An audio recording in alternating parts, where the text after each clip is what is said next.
Good morning. Merry Christmas. Okay, Merry Christmas na. Another wonderful day sa atin. Wonderful morning. God is good. And all the time. God is good. Praise the Lord. Hallelujah. Sabihin niyo sa inyong mga katabi, ako'y nagagalak at tayo nasa bahay ng Panginoon. Okay. Sa pagkakataon to, ang ilan sa atin wala.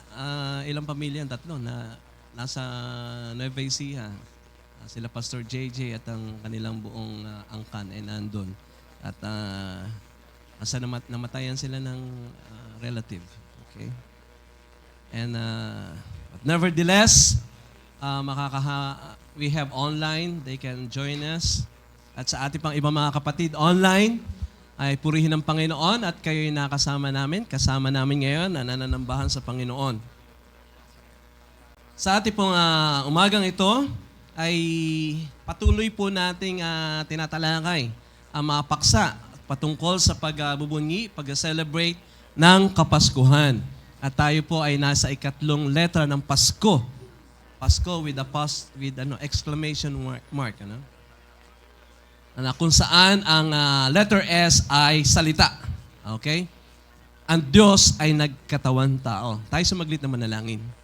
Ama namin Diyos sa langit, purihin at dakilain po ang iyong banal na pangalan. Tinataas ko po sa iyo, Panginoon, na aming pananambahan na to, na pagpalain mo at magbigay ito ng kaluguran sa iyong banal na pangalan, sa iyong banal na harapan. Gamitin mo ang iyong lingkod na mainam, na ihatid ang iyong mensahe sa iyong mga anak, sa iyong mga kapatiran, narito, even online, Panginoon. At busugin ang aming mga kaluluwa, patatagin at palakasin, Panginoon, at ang aming pananampalataya, Panginoon, dalangin namin na patuloy mong pag-ibayuhin na ito'y lumago. Pananampalataya namin sa iyo. Pagpalain mo nawa, Panginoon, ang gawain na to sa umaga ito. Sa pangalan ni Jesus. Amen. Salita, ang Diyos ay nagkatawan tao. Isipin niyo, anong kinalaman niya sa Pasko? Ayan, di ba? At, sorry. Off. Next slide, please. Ayun. At since last Thursday, sinelebrate yung talagang Thanksgiving Day, ano? So, in-incorporate ko pa rin, part, because being thankful is, yun naman talaga utos ng Panginoon. Let us always be thankful unto the Lord. Thankful for the years. Naalala ko, last Sunday, we acknowledge God, thanking Him for the years na pinagkaloob sa atin. And for the rest, ating iba pang mga kapatid na hindi nakapagbigay ng kanilang offering, ng kanilang kaloob ng Thanksgiving sa Panginoon, ay maaari niyo pong dalhin dito mamaya. Yan. Na kung saan ang ating inialat ay we have a minimum of times 5 ng ating years of life. Yan. In acknowledgement, ang nagbibigay naman ng buhay sa atin ay Panginoon. Thankful for the years and then worshipful for the Word. This morning, ito po ang ating tatalakayin in celebration of this Christmas season. Pero bago po yan, naanyayahan ko po tayo magsitayo at ating basahin ang teksto, ang talata na ating bahagi ng pagbabatayan sa umagang ito. Babasahin ko po ang nasa red, basahin niyo po ang nakasulat sa black, and then in the end, sabay-sabay po nating babasahin ang mga salita ng Panginoon ito. John 1:14, at naging tao ang salita, at tumahang kasama namin, at nakita namin ang kanyang kaluwalhatian gaya ng sa tanging anak ng Ama, puspos ng biyaya at katotohanan.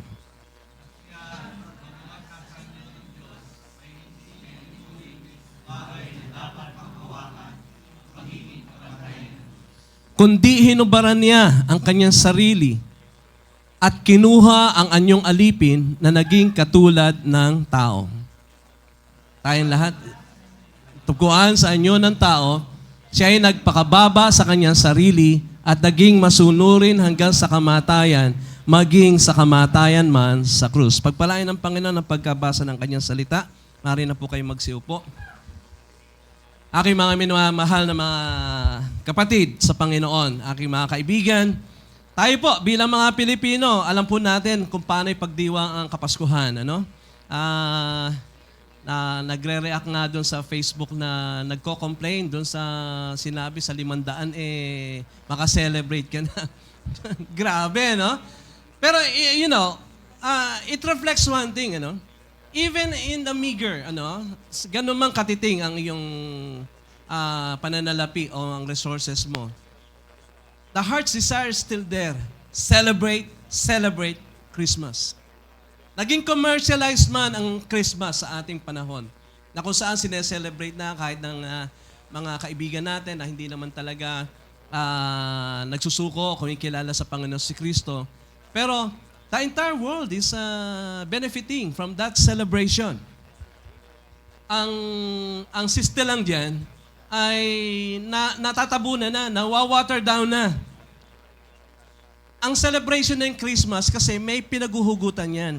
May pasimula yan. Kaya lang through the years, through decades, centuries that has passed, ito po ay na-water down na ng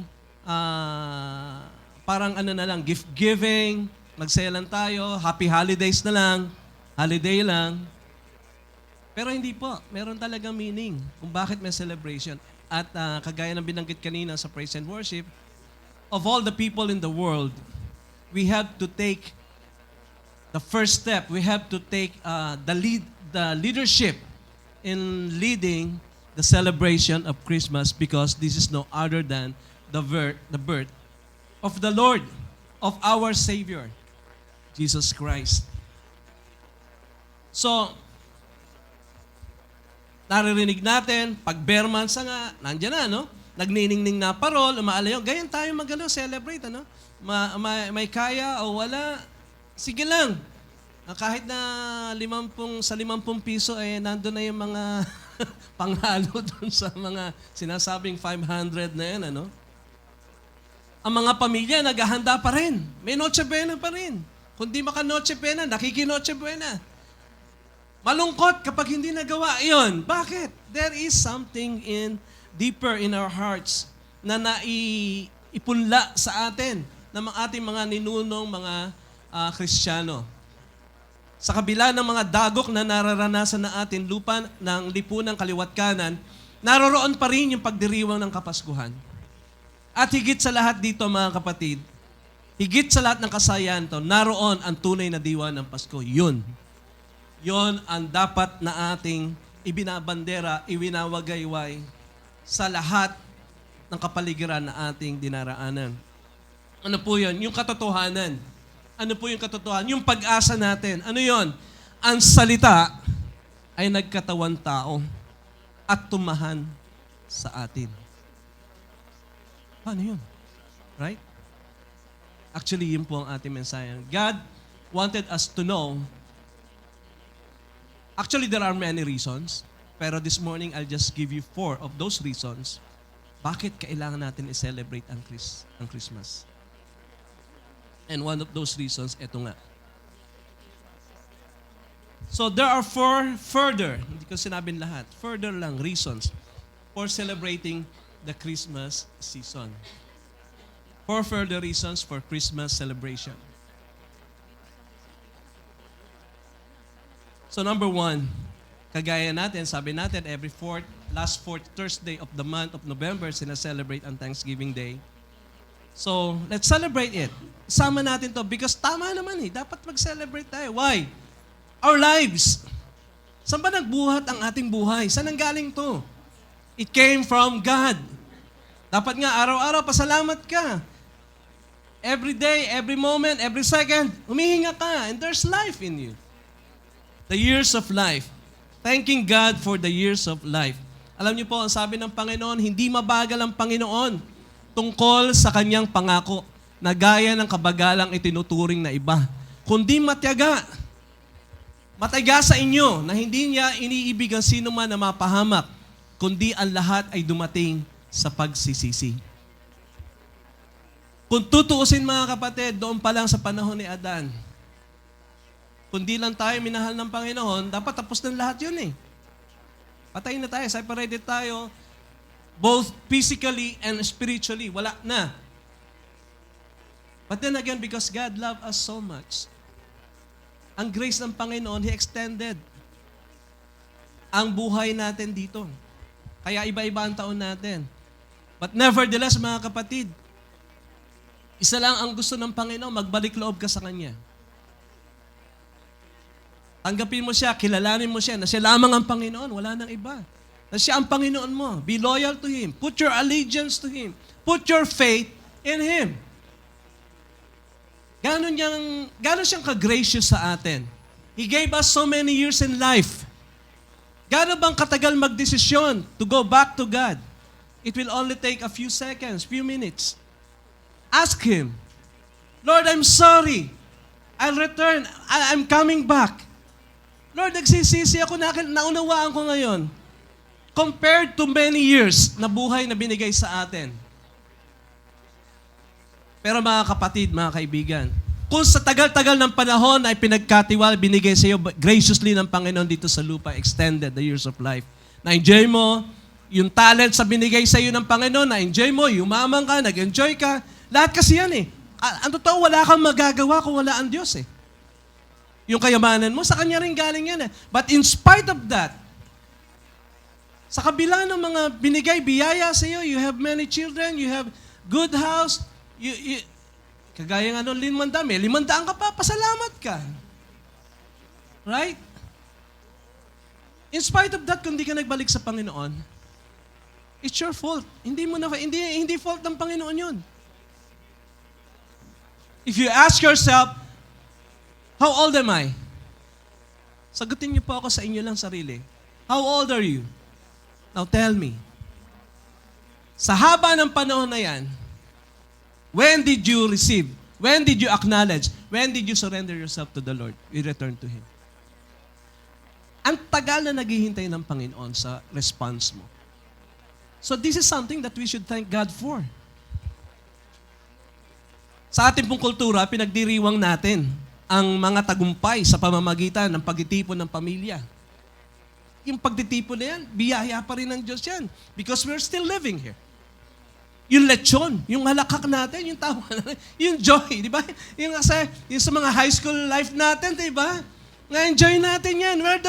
Where did those joy, those happiness came from? Sino nagbibigay sa atin ng energy to laugh?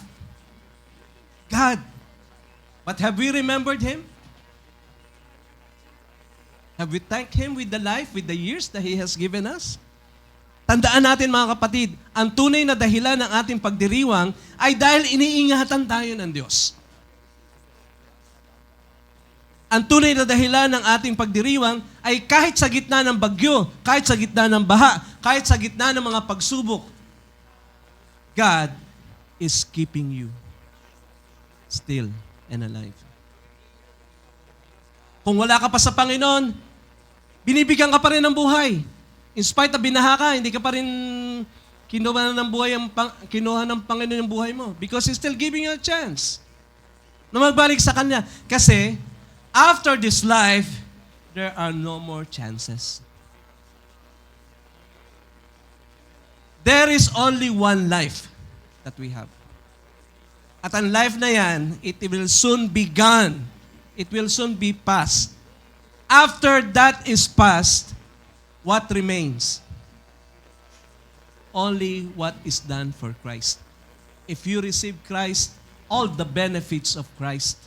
If you don't have Christ, isa lang ang pupuntahan mo. The wages of your sin is death. All of us are sinners.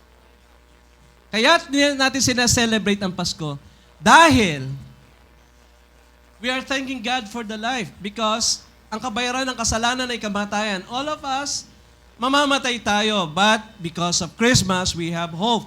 We have Thanksgiving Day. Right? So sabi nga dito ni God is the giver of life. Sa Psalm 90 verse 12, ano sabi doon? Lord, teach us to number our days. Turuan mo kaming bilangin ng araw. Why? Where is our days coming from? It's coming from God. Bukas sa buhay ka ulit, it's coming from God. Next day na buhay ka ulit, it's coming from God. Let me ask you, have you ever thanked God? Masaya ka ngayon. Nakapiling mo yung mahal mo sa buhay. Masaya ka ngayon. Nagka-bonus ka. Naumentohan ka. Masaya ka ngayon. Nag-aksidente. Hindi ka na-aksidente. Have you ever thanked God? Ang sinasabi lang ng mga tao, yes, but never, thank you, Lord. God is the giver of life. John 10:10, I've come that you may have life. Hindi lang life. An enjoyable life. An abundant life. Ang plano ng Panginoon is for you to enjoy. But in spite of that, we're never thankful. Kaya we are reminded. Ikalawa, every year is a testimony of His mercy and grace. Bawat taon ng buhay. Tumatayo dito, di ba? Nagpapasalamat tayo pag birthday natin. Why? Because it is a testimony. Patotoo yun ng biyaya ng Diyos sa atin. And now, another opportunity to thank God. How many years have we been alive? Ako, senior, times 5. Yun nga lang, times 5 eh. Pwede mong dagdagan ko talaga, Lord, thank you, thank you, thank you. Ang dami ko ng sakit na dinaanan, muntik-muntik ka na ako, buhay pa rin ako, Lord, iyo to. Di ba? Bakit ka ba nag-o-offer? Yung mga pagano, bakit sila nag-o-offer sa anito? Ipapasalamat sila. Anito yun, hindi naman totoong Diyos yun. Iwanan ng pagkain. Pagdating mo kinabukasan, nandun pa rin pagkain. Minsan wala, dahil kinuha ng iba. Every year is a testimony of His mercy and grace. And gratitude, mga kapatid, is not just words. Hindi lip service ang gratitude. Ito ay nakikita, may response. It is lived out in service and obedience. Sabi nga ni Matthew Henry, thanksgiving is good, but thanks living is better.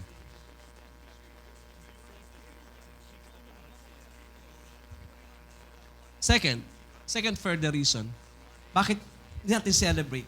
Why should we celebrate Christmas? Because we were thanking God for the life that He had given us. And nextly, ito yung pinag-usapan natin kanina. Binasa natin sa salita ng Panginoon. Because the Word became flesh. Why is that important? Sabi sa John 1:14, at naging tao ang salita at tumahang kasama namin. At nakita namin ang kanyang kaluwalhatian gaya ng satanging anak ng Ama, puspos ng biyaya at katotohanan. In this text alone, ang dami nating makukuha na reasons why we need to celebrate. Una-una, ang salita. Ang salita ay Diyos. John 1:1. At ang Diyos, tumahan. Ang Diyos tumahan kasama natin. Ano nangyari? Naging tao. Actually, the Greek word na ginamit dyan actually is naging flesh. Naging laman. O in other words, incarnated. Kaya ibang translation sa English, the word incarnated. Yan ang term nun. Because the Greek word, it came from there. Dito kasi wala naman Tagalog na Ang pangit naman maging karne. Naging tao. At yung salita, ang Diyos na nagkatawan tao, naging tao, tumahan kasama natin. Nakasama natin. Hindi lang nakasama, naka-fellowship. Lumalakad sa atin. That's why, etong nagkatawan Diyos na tao nito, anong sabi sa Gospels? You shall call Him. May tawag sa Kanya. Ano yung una? Emmanuel. What is Emmanuel? God with us. Ang Diyos, dahil nag-incarnate siya, nagkatawan tao, He is now living with us, within. Kasama natin. In our same form, in the flesh. At isa pa ang tawag sa Kanya, you shall call His name Jesus. Because He'll be the Savior of the world. How can a person save the world kung tao lang siya? No. He is God. Nag-decide siya following the command of His Father because God loved us so much. Okay, I'll take that job. Alam niyo ba bakit kailangan magkatawan tao ang Diyos? Noong tayo nilikha ng Diyos, wala pang kasalanan, masaya tayo lahat, right? Ngayon, nagkasala si Adan na ninuno natin. Because of Adam, namanan na natin kasalanan na yan. Wala tayong magagawa. Bukod sa naman na, gumagawa rin tayong kasalanan. Lahat tayong makasalanan. Romans 3:23, all have sinned and fall short of the glory of God. No choice. Lahat tayo makasalanan. Hindi ka makakaalis doon because ang context, nanggaling tayo lahat kay Adam. Kaya nung palayasin si Adan, kasama ka doon. You are in the loins, in the belly of Adam. Na pinalayas din, whether you like it. Wala kang choice. Nung sumpain, palayasin si Adan, nandun ka din. Pinalayas ka rin. And here comes, lahat tayo mapapahamak, all have sinned, fall short of the glory of God. Romans 6:23, the wages of sin is death. Ibig sabihin, mamamatay ka talaga. Death spread to all men. Right? Because of Adam. Because of the disobedience of Adam. Now, because God loved us so much, we need another person, yung walang kasalanan. Not like Adam. Anong ginawa nandiyan? Wala eh. Lahat ng tao makasalanan. Paano yun?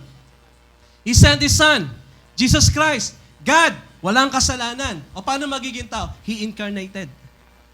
Paano nag-incarnate? Through a Virgin Mary. Diba? So He was born in the flesh. Pero wala siyang amang tao. Kaya wala siya yung minana. Because ang kasalanan, ipinapataw. It was, tawag doon? Ganun, pinapataw yun, okay? Kaya, mga kapatid, sinasabing tanggapin mo si Kristo, dahil si Kristo, itong pinanganak na ito, na nagkatawang tao, dinala niya yung ating katauhan hanggang sa kamatayan sa krus, na walang kasalanan, upang mabayaran ang mga kasalanan. At dahil binayaran niya, siya ay nabuhay na muli. Kaya kung tatanggapin si Kristo, mamamatay ka na, paano ka namatay?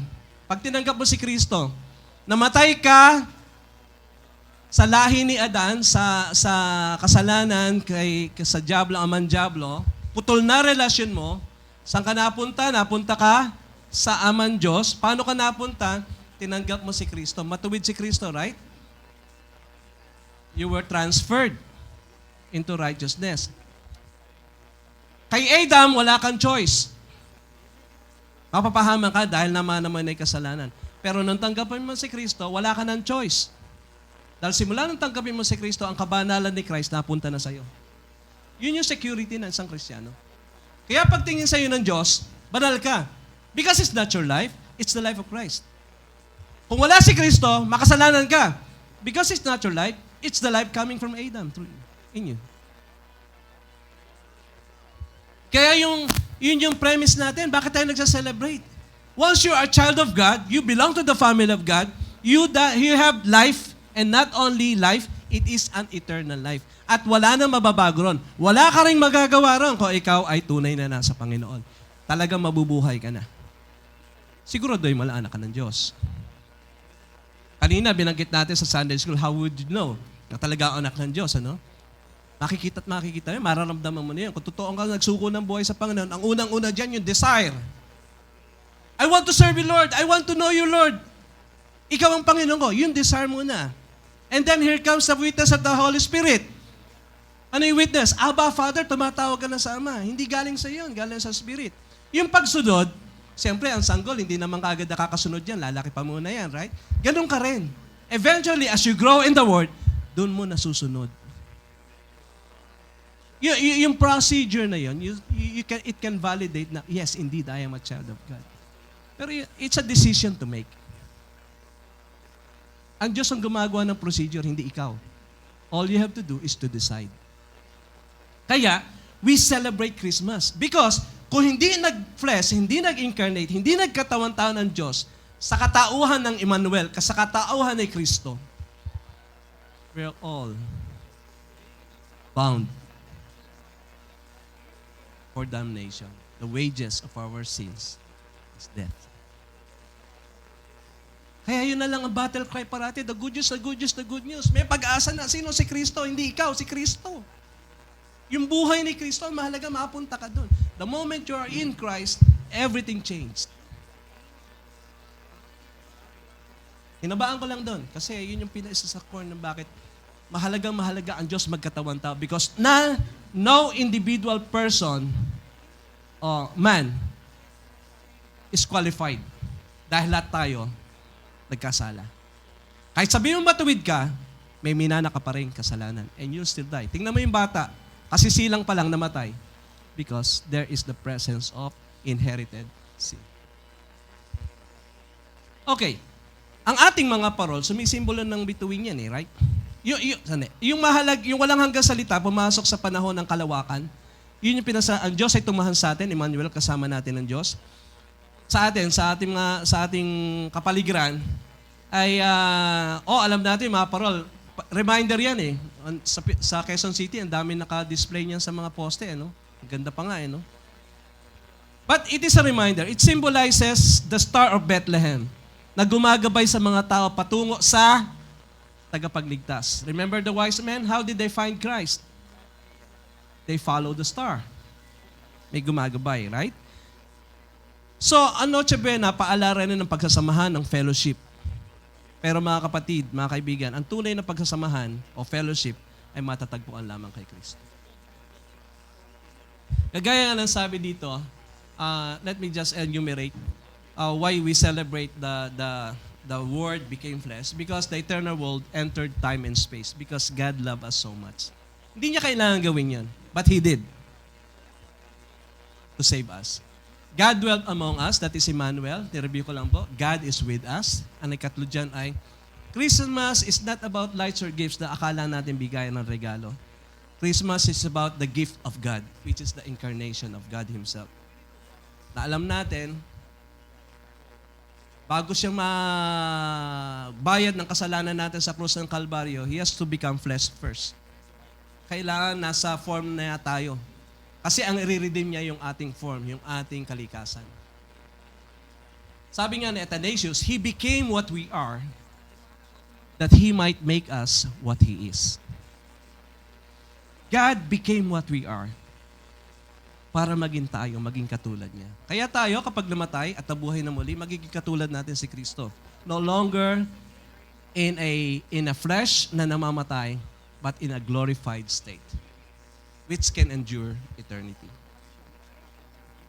Kung ang pagkakatawan tao ay nagpapakita ng pagiging malapit ng Diyos, ipinapakita naman ng Philippians chapter 2 ang lalim ng kanyang pagkapakumbaba.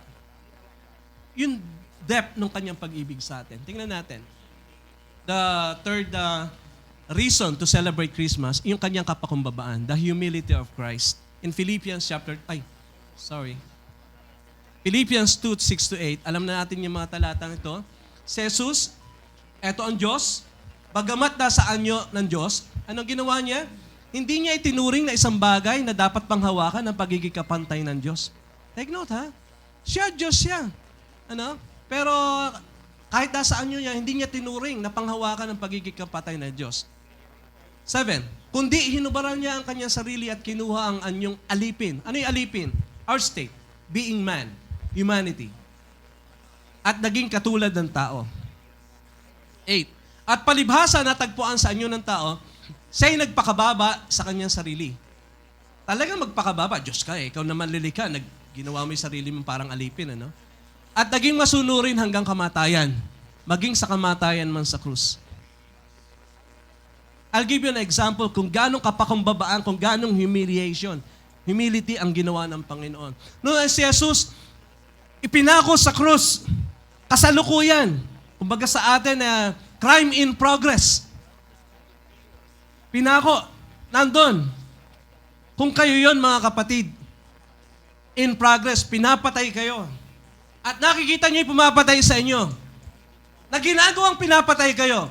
Can you forgive that person? Pinapatay ka nga, how can I forgive? Ang hirap. Yet Christ did. Hindi niya sinabi pagkamatay niya, pwede, patawarin ko na. Hindi. Kasalukuyan. Yung kasalanan na ginagawa sa kanya, yet in spite of that, forgiveness is a decision. It's not a feeling. Kung feeling mo pagbabasehan mo ng forgiveness, you cannot forgive that person na kumapatay sa'yo. But Jesus did. He made a choice. Father, forgive them, for they know not what they do. Ganong humiliation ang inabot ng Panginoon. Pero kailangan yun Bakit? Para matubos ka, matubos ako sa kasalanan. Otherwise, wala na tayong pag-asa. That's why in this Christmas season, we really celebrate somebody, not only somebody, God Himself. He incarnated into flesh and dwelt among us. He humbled Himself, even humility of the cross, in the cross of Calvary, because He loved you so much.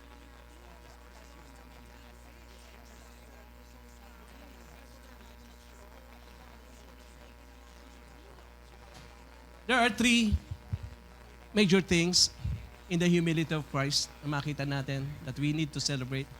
You know, Christ, even though He's equal, the Word equal with God, yet He chose to empty Himself.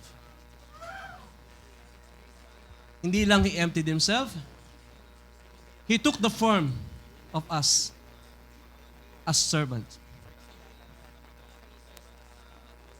Alam niyo, nung nabuhay siya, ang daming mga nasa palasyo pa. Pero hindi siya nanirahan sa palasyo. Ang sabi ng salita ng Panginoon, wala nga malagyan ng tulugan yung ulo niya eh. Pero tiniis niya lahat yon. Out of His love sa atin and for His glory. If nobody did that, if God did not do that para sa atin, wala tayong lahat. Kaya, kapatid, kahit na paulit-ulit taon-taon, Christians should be the leaders in celebrating Christmas para maitanim ulit yung totoong dahilan why are there Christmas celebrations.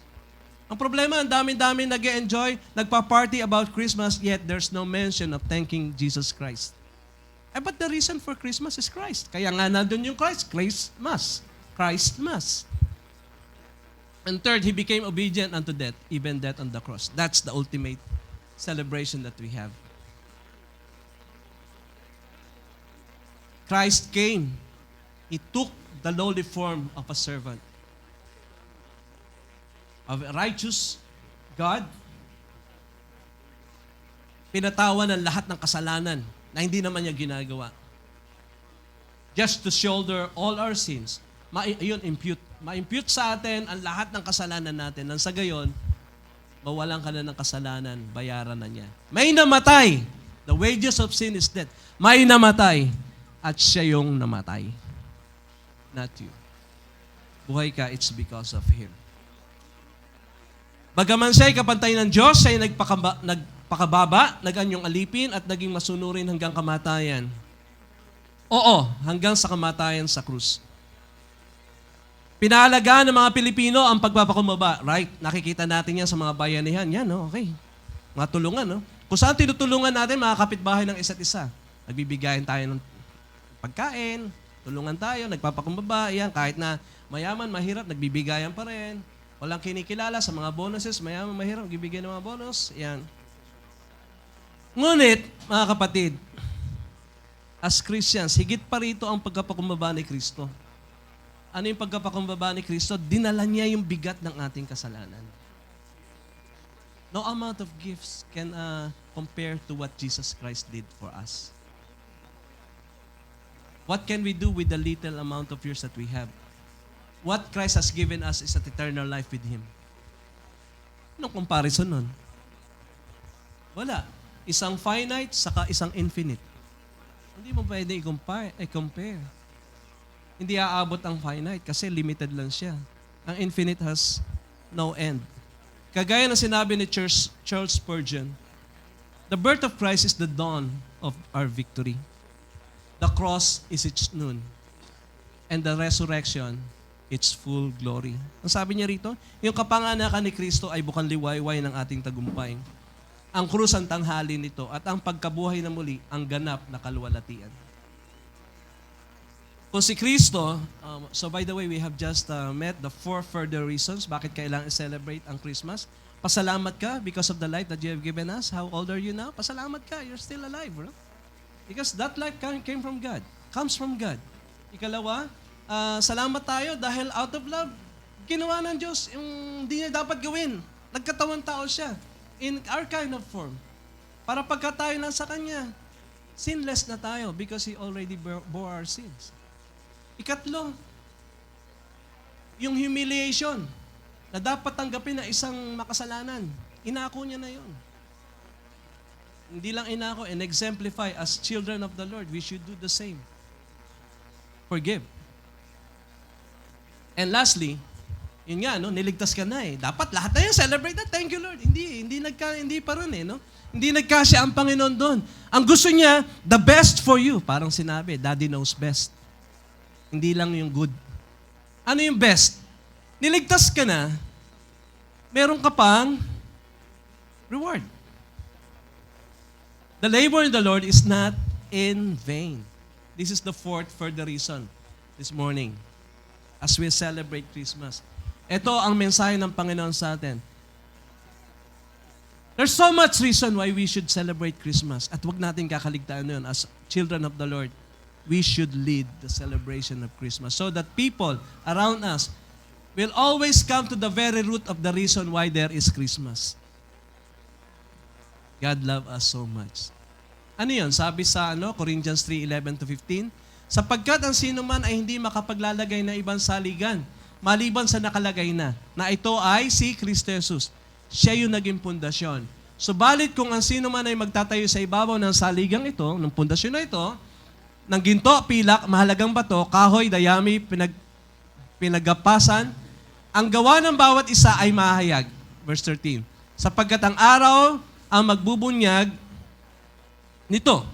Sapagkat ito ay mahayag sa pamamagitan ng apoy at ang apoy ang susubok kung anong uri ng gawain ang ginawa ng bawat isa. There are 3 things I want you to know about this, kapatid. Verse 14, may karugtong pa hanggang 15 nga pala. Kung ang gawa ng sinumang tao na kanyang tinayo sa ibabaw ay manatili, siya ay tatanggap ng gantimpala. Kung ang gawa ng sinumang tao ay matupok, siya ay malulugi. Bagaman siya ay maliligtas, ngunit tanging sa pamamagitan ng apoy. Maliligtas pa rin, ano? So, ibig sabihin, salvation has nothing to do with our works. But our works has everything to do with our reward. Yun lang yun, ano? Salvation is God's doing. But your reward to be, dahil nandito pa tayo, is your own doing. How are you serving God? Paano mo sineserve ang Panginoon? Ikaw ang gagawa kung ganong kayaman ang gusto mo pagdating doon. Pero yung kaligtasan mo, wala kang magagawa doon. Ang Diyos ang may gawa. Kagaya ni Adan, right? Nung magkasala siya, wala na tayong magagawa. Napahamak na tayo. Pero meron pa rin yung mayaman, may talento because that is our doing. Right? Pero sa kalangitan, salvation, that is God's doing. But our reward will be based on your response, on your responsibility. 3 things. Christ is the only foundation. When Christ came, nagkatawan tao, and He fulfilled His job, His mission, and up to the cross. When He resurrected again, nang siya ay nabuhay na muli, pinirmis niya na yung foundation ng pagkamatay niya at para akuin ang kasalanan natin, yung kabayaran. At siya nabuhay, so lahat ng pangako niya mapangyayari sa atin. Christ is the only foundation. Ngayon, our works will be tested by fire. On that foundation, etong foundation na to, na ang Diyos ang may gawa, kung paano ka magtayo dyan ng bahay, kung paano magawin, palaguin, o i-develop yan, it's up to you. On our premise, save ka na. Pero how much you will grow ever further, it's already your responsibility. How are you serving God now? What do you think in heaven? Meron ka bang mansion? Meron ka bang villa? Meron ka bang company? Meron ka bang ano? Or you only have a barong-barong? Baka nasunog pa. Di ba? Nabasa natin? Ang sabi diyan, our works will be tested by fire. Kung gold, lalong kikinang yun. Kung dayami yun, abo ang aabutin mo. So, sa langit, oo, pantay-pantay tayo, ligtas. Sa pagiging ligtas, pantay-pantay tayo. Pero, sa uri ng buhay, na responsibility, ng roles, magkakaiba tayo. Para dito sa ating community, pare-pareho tayong tao. Pero may teacher, may doktor, may professional, may unprofessional. It depends on how you how you will do it. And third, rewards await faithful service. Ito lang this is one definite siguradong mangyayari. When your work is tested, there will be corresponding rewards. Kaya na-encourage natin kayo. Ang panahon ngayon, complacent, nakakapagod. Pero what are we saying? Sabi nga kanina doon sa Sunday school natin, keep your faith, stand up. I-revive mo yung remnant na nangamamatay na. Paano? Ang revival nagsisimula sa balikan mo yung mensahe, the gospel, and obey and keep them. Sigurado yan. Rewards await the faithful. Sabi ni Dwight L. Moody, our greatest fear should not be of failure, but of succeeding at something that doesn't matter. Ano raw? Ang ating dapat katakutan na higit ay hindi dapat yung pagkabigo. Ang dapat na katakutan natin ay yung nag-succeed ka, nagtagumpay ka sa isang bagay na wala namang kwenta. Walang kabuluhan. Oh, nabanggit natin in one of our examples, di ba si Henry C? O yaman-yaman, tagumpay na tagumpay. Ang namatay, ni isang singkonduling, walang nadala. Pero I believe, nakarinig na siya ng salita ng Panginoon. Kasi yung aking classmate, si Noel, talagang nagsadya siya dun eh. Natawag siya. Kanya yung family niya, nakarinig yun. Ang problema lang, ano yung ginawa niya sa mensaheng narinig niya? Kinilala niya ba si Kristo? Kung kinilala niya, well and good, praise the Lord, you're safe. Ang dami mo natulungan, you will be rewarded. But, if not, all your riches that you've invested in the world will come to nothing. Walang saysay lahat. Anong sabi sa rich young ruler? Oh, pabigay mo yan. Yaman-yaman mo. Namanglaw siya. Pinaghirapan niya. Ayaman ka nga rito, but you are poor. Yun yung message kanina sa Sardis. May reputasyon kayong mayaman kayo, but actually you are poor. Kilalang kilala sila. Reputation is not equal to reality. You have a reputation to be good, but before God, who are you? So yan ang mensahe sa atin mga kapatid. Ang araw ng pasasalamat ay nagpapaalala ng katapatan ng Diyos sa ating mga taon. Pasalamatan natin siya, celebrate tayo. Ang Kapaskuhan ay nagpapaalala ng kanyang patuloy na katapatan, hindi lang sa ngayon, kundi hanggang sa walang hanggan. Walang hangganan. Ang buhay, ang salita ay nagkatawang tao, nagpakababa, at ibinigay ang kanyang buhay para sa ating kaligtasan. Ang Pasko ay nagpapaalala sa atin na si Jesucristo ang panulukang bato, si Jesucristo ang pundasyon, at ang lahat ng buhay na itinatag sa Kanya ay tunay na mag-aani ng benepisyo nito. Sa ating mga kaibigan na narito ngayon, maaaring narinig mo na rin ang mensahe nito somewhere, someplace, sometime. Nevertheless, babalik ko pa rin yung tanong sa iyo, kaibigan. Marahil naranasan mo na yung maraming taon ng buhay. Totoo yan. Ilang taon ka na ba ngayon? Marami na yon, right? Sabi nga, more than, pagka 2, marami na. Diba? Pero kaibigan, hindi mo pa tinanggap ang isa sa nagbibigay ng buhay na walang hanggan. Baka hindi pa. Ang tagal-tagalan ng panahon na ibinigay siyang pagkakataon pero hanggang ngayon hindi mo pa rin tinatanggap. Huwag nawa sanang mauwi sa wala ang lahat ng panahon na pinagkaloob sa'yo ng Panginoon. Binibigyan ka ng pag-asa. Ang salita ay nagkatawang tao at tumatawag sa iyo. Kung gusto mong magbalik sa Panginoon, imugod tayo ngayon. It's just a moment, a few seconds or a minute. Magsasabi ako ng panalangin, pero wag mo sa akin sabihin, kausapin mo ang Panginoon. Tutulong lang ako sa iyo ng mga salita na maaari mo sabihin sa Panginoon na ikaw ay nagbabalik sa sa Kanya at kinikilala mo siya, tinatanggap mo na siya ang Panginoon na ng buhay mo. Imugod tayo. Kaibigan, kung nais mong magbalik loob sa Panginoon, sa nagbibigay ng buhay, sa nagbibigay ng marami mong taon ng buhay ngayon, kilalanin mo siya, tanggapin mo sa iyong buhay. Kausapin mo siya, sabihin mo ang mga salitang ito. Panginoong Hesus, nagpapasalamat po ako sa mga taon ng aking buhay.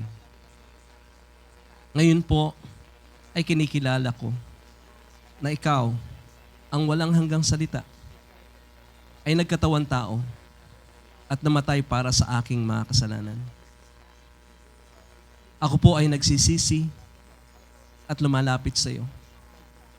Pumasok ka po sa aking buhay. Manahan ka sa akin at gawin mo akong iyo. Tinatanggap ko po ang iyong kaloob ng kaligtasan at buhay na walang hanggan. At mula po sa araw na ito, mamumuhay ako upang parangalan ka. Na ikaw lamang ang aking Panginoon na pinananaligan hanggang magpakailanman. Sa iyong pangalang Hesukristo, ito po ang aking samo na punong-puno ng pagkapasalamat. Amen. And let's close. Thank you, Lord, for this wonderful day. Thank you for the Christmas that you've given us to celebrate. It always reminds us of your goodness, of your love sa amin.